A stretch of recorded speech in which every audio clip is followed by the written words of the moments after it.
মারাত্মক একজন রাগী সাইকো মেয়ে, যে কিনা একাই একটা মাফিয়ার আতুর ঘর ধ্বংস করে দিয়েছিল। অথচ ওই মাফিয়া গ্যাংয়ের কাছে স্বয়ং সিআই এর মতো প্রতিষ্ঠানও হার মানছিল। ডাক্তার তাকে বলছে যে এই পৃথিবীতে কোনোভাবেই সে নিরাপদ নয়, এমনকি সে যেখানে থাকবে সেখানকার আশেপাশে যারা আছে তারাও অনিরাপদ। পৃথিবীতে এমন কিছু মানুষ আছে যাদের শরীরের থেকে রাগের জোর অনেক বেশি, আর যখন সে রেগে যায় তখন তার একমাত্র ঔষধ হিসেবে কাজ করে এই মেশিনের বৈদ্যুতিক শক, যেটা সাধারণ মানুষের জন্য মৃত্যুর কারণ হতে পারে। ছোটবেলায় শুধু রাগের জন্য তার বাবা মা তাকে আলাদা করে রাখে, তখন থেকেই তার আপন বলতে আর কেউ অবশিষ্ট থাকে না। আর সেই মেয়েটাই যখন জানতে পারে তার একমাত্র ভালোবাসার মানুষ তাকে ধোঁকা দিচ্ছে, তখন তার কি অবস্থা হয় আজকে আপনাদের মাঝে এক্সপ্লেইন করতে যাচ্ছি 2021 সালে মুক্তিপ্রাপ্ত একটি থ্রিলার 1 আর্মি অ্যাকশন সিনেমা জল্ট।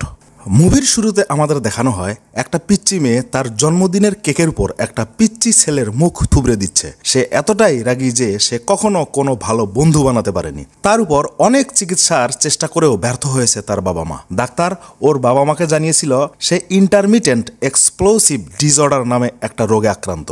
এটি একটি মানসিক রোগ, যেখানে আক্রান্ত ব্যক্তি সামান্য কারণেই চরম রাগের বিস্ফোরণ ঘটায় এবং অনেক সময় অত্যন্ত হিংস্র হয়ে যেতে পারে। মারামারি লেভেলের এমন কোনো কাজ নেই সে করেনি, আর তার ক্ষেত্রে বিষয়টা একসময় আরও চরমে উঠে যায়। তাই সে তার রাগ নিয়ন্ত্রণ রাখতে ইলেকট্রিক শক ডিভাইস থেরাপি ব্যবহার করতে থাকে। ওর নাম লিন্ডি। এই প্রথম সে কোনো একজনের চোখে ভালো লাগছে, তাই তার সাথে দেখা করার জন্য সে একটা কাপল রেস্টুরেন্টের দিকে যাচ্ছিল। কিন্তু সে যেখানেই যায় সেখানেই কোনো না কোনো ঝামেলা তার পিছু লেগেই থাকে। গাড়ি পার্কিং করা নিয়ে এই ভদ্রলোক একটা মেয়ের সাথে খারাপ আচরণ করছে। লিন্ডির চোখ আটকে যায় সেখানে। খুব তাড়াতাড়ি রাগের মাত্রা বাড়তে থাকলে আর সহ্য করতে না পেরে ওর কাছে গিয়ে গাড়ির দরজা দিয়ে পায়ে কয়েকটা ধাক্কা দিয়ে ওই ভদ্রলোকের পাটা ভেঙে দেয়। আর তখনই ইলেকট্রিক ডিভাইসটি ক্লিক করলে তার শরীরে একটা ঝাটকা লাগে। তখন আমরা বুঝতে পারি আসলে সে তার পা ভাঙেনি, এটা ছিল তার কল্পনা। কোনো মতে নিজেকে সামলিয়ে নিয়ে সে রেস্টুরেন্টের ভিতরে চলে আসে। ওর নাম জাস্টিন। একটা অনলাইন প্ল্যাটফর্মে ওদের দুইজনের পরিচয় হয়। তারপর আজকেই প্রথম সাক্ষাৎ। লিন্ডি ওর সাথে দেখা করে প্রথমেই সেখান থেকে যেতে চাইছিল, কারণ আজকের দিন তার জন্য এত সুবিধার হবে না। কিন্তু জাস্টিন তার সাথে এমনভাবে কথা বলে সে কোনোভাবেই ইগনোর করতে পারছিল না। এর মধ্যেই একজন মহিলা ওয়েটার এসে ওদের জন্য খাবারের অর্ডার নিতে আসছে, কিন্তু কোনোভাবেই সে তার পছন্দের খাবারের সাথে এখানকার খাবারের মেনু মেলাতে পারছে না। তাই ওদের মধ্যে খানিক কথাবার্তা হয়, আর এই সময়ের মধ্যেই লিন্ডি চরম খেপে যায়। মানে ব্যাপারটা এমন, সে যা চাইবে সেটা তুমি এনে দেবে, এত কেন কথা। এবারেও একটা শক দিয়ে সে নিজেকে নিয়ন্ত্রণ করে নেয়। অর্ডার দেওয়া শেষ হলে লিন্ডি ওয়াশরুমে যায়, আর যাওয়ার সাথেই সে শুনতে পায় ওই মেয়েটা ফোনে কথা বলছে। সে নাকি কিছুক্ষণ আগেই একটা মেয়েকে আচ্ছা করে কয়েকটা কথা শুনিয়ে দিয়ে চুপ করে দিয়ে আসছে। আসলে সে লিন্ডির কথাই ফোনে অন্য একজনের সাথে শেয়ার করছিল, কিন্তু দুর্ভাগ্যবশত লিন্ডি ওর কথা সব শুনে ফেলে। তখনই সে বুঝতে পারে সে তাকে নিয়েই কথা বলছে, আর সাথে সাথেই তার মাথায় একটাই ভাবনা গেঁথে যায়, কিভাবে সে মেয়েটাকে মারবে। লিন্ডি চাইছিল না আজকে কারোর সাথে খারাপ ব্যবহার করবে, শেষ পর্যন্ত মনে হয় তা আর হলো না। এবার রাগ এমন পর্যায়ে গিয়েছে যে আর ইলেকট্রিক ডিভাইসও কাজ করছে না। একটা লাথি মেরে টয়লেটের দরজা ভেঙে দিয়ে আচ্ছা করে মেয়েটাকে খানিক পিটিয়ে শায়েস্তা করে। অবশ্য একেবারেই মেরে ফেলেনি, অজ্ঞান করে দিয়ে কোনো মতে জীবনটা বাঁচিয়ে রেখে জাস্টিনের সাথে দেখা না করেই সে ওখান থেকে সরাসরি বাইরে চলে যায়। তবে মজার ব্যাপার হলো এই ঘটনার পর জাস্টিন একটুও মন খারাপ করেনি। লিন্ডি বাসায় আসলে আমরা দেখতে পাই ওর শরীরে নানা ধরনের তার দিয়ে একটা ইলেকট্রিক ডিভাইস পেঁচানো আছে। সে যখনই এই সুইচে চাপ দেয় তখন তার সারা শরীরে একটা ইলেকট্রিক শক অনুভূত হয়, আর সাথে সাথে তার রাগ কিছুটা কমে যায়। কিন্তু এই ডিভাইসের শক সাধারণ মানুষের জন্য অত্যন্ত ক্ষতিকর। পরদিন সকালে উঠেই সে এক ভদ্রলোকের সাথে দেখা করতে আসে, আর ওকে দেখার সাথেই এই ভদ্রলোক ডয়ার খুলে পিস্তল হাতে নেয় আর লিন্ডিকে দূরে থাকতে বলে। ও লিন্ডির ডাক্তার, সেই ওকে এই ডিভাইসটা দিয়েছে। এমন যন্ত্র এর আগে কেউ ব্যবহার করেনি। তারপর ডাক্তার ওকে একটা হ্যান্ডকাপ দেয়, আর সেটা লিন্ডি নিয়ে নিজের হাতটা নিজেই একটা লোহার সাথে বেঁধে রাখে। মানে ডাক্তার নিজেও তার কাছে নিরাপদ নয়। কখন যে কোন কারণে সে ডাক্তারের উপর চড়াও হবে তার কোনো নিশ্চয়তা নেই। না, মাঝে মাঝেই তার মধ্যে এমন কল্পনা চাপ দিত। ডিভাইস ঠিক করে দিয়ে ডাক্তার ওকে জানায় আসলে এইটাই চূড়ান্ত সমাধান নয়। যতক্ষণ না সে মন দিয়ে কাউকে ভালোবাসতে পারবে ততক্ষণ তার কাছে কেউ নিরাপদ নয়। তাই তাকে সবসময় কারো সংস্পর্শে থাকতে হবে। ডাক্তারের এই কথা অবশ্য লিন্ডির কাছে বেশ ভালোই লাগছে। তারপর আমাদের দেখানো হয় লিন্ডি জাস্টিনের সাথে ঘুরতে বেরিয়েছে। ওরা একে অপরের সাথে নিজেদের ব্যাপারে কিছু প্রয়োজনীয় কথা সেরে নেয়। জাস্টিন একটা কোম্পানিতে অ্যাকাউন্টেন্ট হিসেবে কাজ করে। লিন্ডির কথায় জাস্টিন বুঝতে পারে সে ছবি তুলতে পছন্দ করে, কিন্তু তার কোনো ক্যামেরা নেই। একদিন সকালবেলা জাস্টিন ওকে একটা বক্স উপহার দেয়, আর সেটা খোলার সাথেই লিন্ডি একদম অবাক হয়ে যায়। এই প্রথম কেউ একজন তাকে ভালোবেসে একটা কিছু উপহার দিয়েছে। এর মধ্যেই জাস্টিন ওর বাসায় লিন্ডিকে ডিনারের জন্য ইনভাইট করছে। আজকের দিনটা তার জীবনের সবচেয়ে সেরা দিন।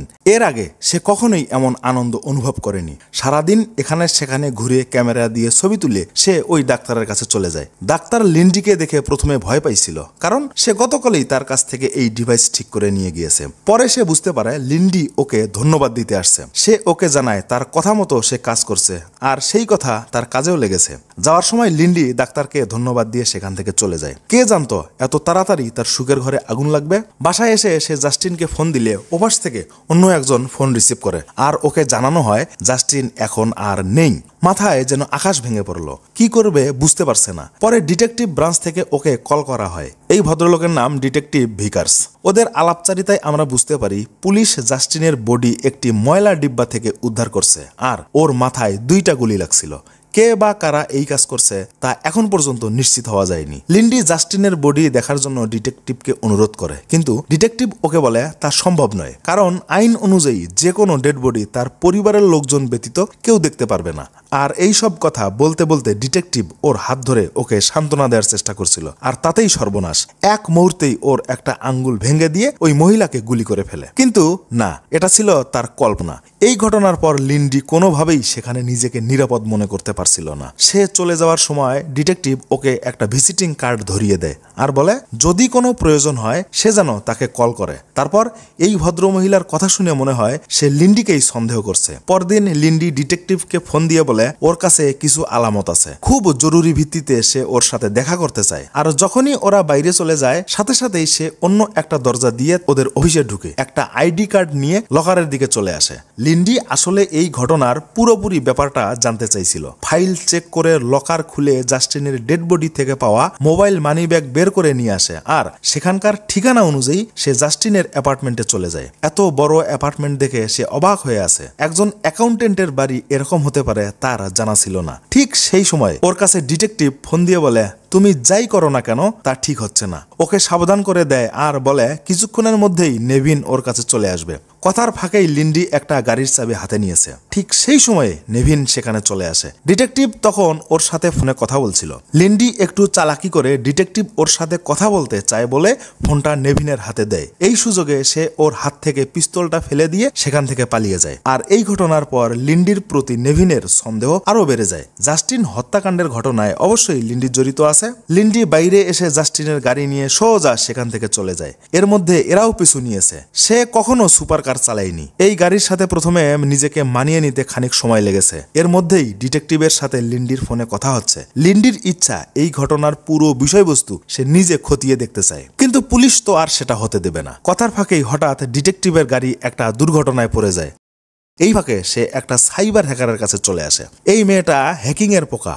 জাস্টিনের ফোন ওর হাতে দিয়ে বলে এইটা তার বয়ফ্রেন্ডের ফোন। সে কিছুদিন আগে একটা হত্যাকাণ্ডের শিকার হয়েছে, কিন্তু কে বা কারা এই কাজ করছে তা পুলিশও এখন পর্যন্ত বের করতে পারেনি। তাই সে নিজেই এর দায়িত্ব নিতে চায়। লিন্ডির কথা শুনে এই পিচ্চি হ্যাকার বেশ খুশি হয়। পুলিশের বিরুদ্ধে যা কিছু আছে এমন কাজ করতে সে বেশি আগ্রহী। কিন্তু আশ্চর্যের ব্যাপার হলো তার ফোনে কোনো কিছুই অবশিষ্ট নেই, সব ডেটা মুছে দেয়া হয়েছে। তারপর সে ফোন কল হ্যাক করে ইনকামিং এবং আউটগোয়িং কল চেক করে একটা ঠিকানা খুঁজে পায়, আর ওই ব্যক্তির নাম বেরি। সে FBI এর নথিভুক্ত একজন অস্ত্র ব্যবসায়ী। লিন্ডি এরপর আর তেমন কিছু জানতে চায়নি। সে যাওয়ার সময় জাস্টিনের ওই সুপার কারের চাবিটা ওকে দিয়ে চলে যায়। বেরির ঠিকানা বের করে ওর সাথে দেখা করার জন্য লিন্ডিকে অবশ্য বেশ কিছু পরীক্ষার সম্মুখীন হতে হয়। এত কিছু করে পুলিশের চোখ ফাঁকি দিয়ে এত দূর আসার পর সে কোনোভাবেই দমানোর পাত্র নয়। শেষ পর্যন্ত বেরি ওর সাথে কথা বলতে রাজি হয়, কিন্তু বেরি তখনও জানতো না যে জাস্টিন এখন আর বেঁচে নেই। ওদের আলাপচারিতায় আমরা বুঝতে পারি সে এসবের কিছুই জানে না। যখন লিন্ডি জাস্টিনের বসের নাম ঠিকানা জানতে চায়, বেরি তখন চুপ করে এবং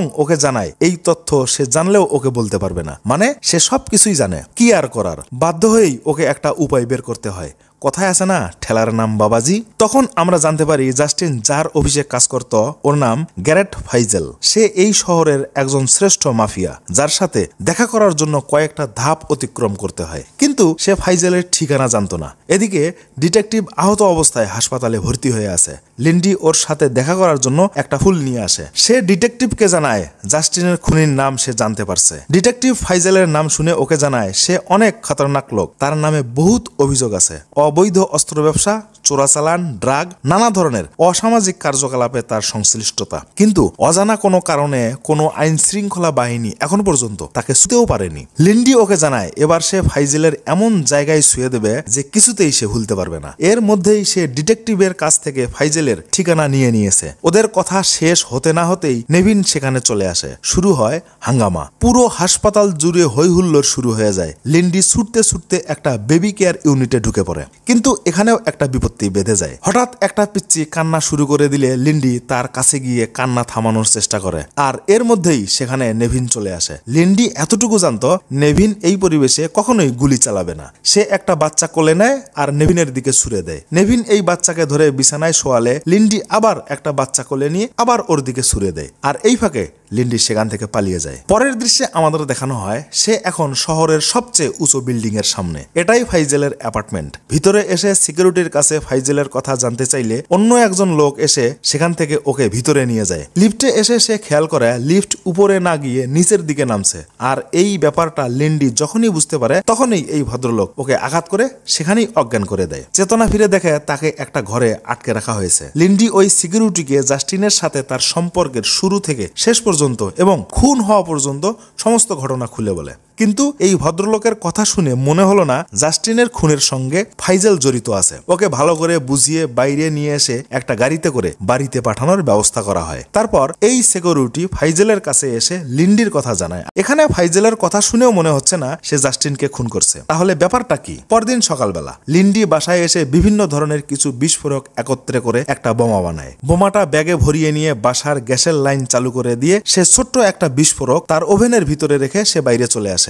আর খানিক পরেই বুম করে একটা বিস্ফোরণে ওর পুরো বাসা উড়ে যায়। লিন্ডি এবার আগের রাস্তা বাদ দিয়ে অন্য একটা উপায়ে ওই বিল্ডিং এ প্রবেশের চেষ্টা করে, কিন্তু এবারও সে ব্যর্থ হয়। সিকিউরিটি এবার ওকে ধরে নিয়ে সোজা ফাইজেলের কাছে চলে আসে। লিন্ডির কথা শুনে ফাইজেল ওকে জানায় সে গত কয়েকদিনে কয়েকজন মানুষকে মেরেছে, কিন্তু তাদের মধ্যে কে অ্যাকাউন্টেন্ট ছিল আর কে কোন কাজ করত তা সে নির্ধারণ করে রাখেনি। ব্যক্তিগতভাবে লিন্ডির সাথে তার কোনো শত্রুতা নেই। ফাইজেলের এমন ঠান্ডা জুতের কথা শুনে লিন্ডি আরো রেগে যায়, আর সাথে সাথেই ওই সিকিউরিটি ওকে একটা মাইর দিয়ে অজ্ঞান করে দেয়।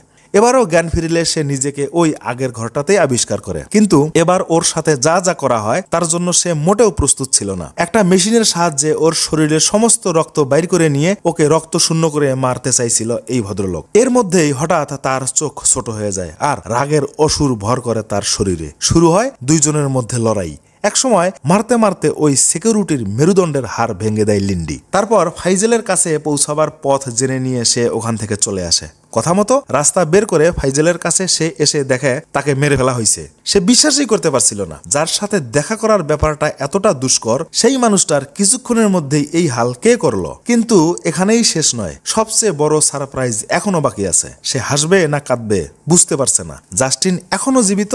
তখন আমরা বুঝতে পারি জাস্টিন লিন্ডিকে ব্যবহার করার জন্য ওর সাথে এতদিন প্রেমের অভিনয় করছে আর মারা যাওয়ার একটা নাটক সাজিয়েছে, যাতে সে জাস্টিনের প্রতি দুর্বল হয়ে ওর মৃত্যুর প্রতিশোধ নেওয়ার জন্য ফাইজেলকে ওর রাস্তা থেকে চিরতরে সরিয়ে ফেলে। আসলে জাস্টিন এমন কিছু কাজ করতে চাইছিল যেখানে ফাইজেলের মার্কেটের কারণে সে সুবিধা করতে পারছিল না। সে চাইছিল এই ব্যবসায় তার একমাত্র আধিপত্য থাকবে। সেই জন্য ফাইজেলকে মেরে ফেলার প্ল্যান করা হয়। জাস্টিন ডাক্তারের সহযোগিতা নিয়ে লিন্ডিকে নির্বাচন করে, কারণ ডাক্তার জানতো কেউ যদি লিন্ডিকে মন থেকে ভালোবাসার ব্যাপারটা বুঝাতে পারে তাহলে লিন্ডি তার জন্য জীবনও দিয়ে দিতে পারে। আর লিন্ডি যদি সত্যি ডাক্তারের গবেষণা অনুযায়ী কাজ করে তাহলে ডাক্তারের এক্সপেরিমেন্টও সাকসেস হবে আর জাস্টিনেরও পথের কাটা দূর হবে। এখানে আসার আগে ডাক্তার জাস্টিনকে লিন্ডির ইলেকট্রিক ডিভাইসের একটা রিমোট ওকে দিয়েছিল। জাস্টিন উন্মাদের মতো ওই রিমোটটা চেপে যাচ্ছে আর লিন্ডি যন্ত্রণায় ছটপট করতে থাকে। লিন্ডি এক সময় গিয়ে বুঝতে পারে তার সামনে একটা মানুষরূপী শয়তান দাঁড়িয়ে আছে। তখন তার তার চোখের মনি ছোট হয়ে আসতে থাকে।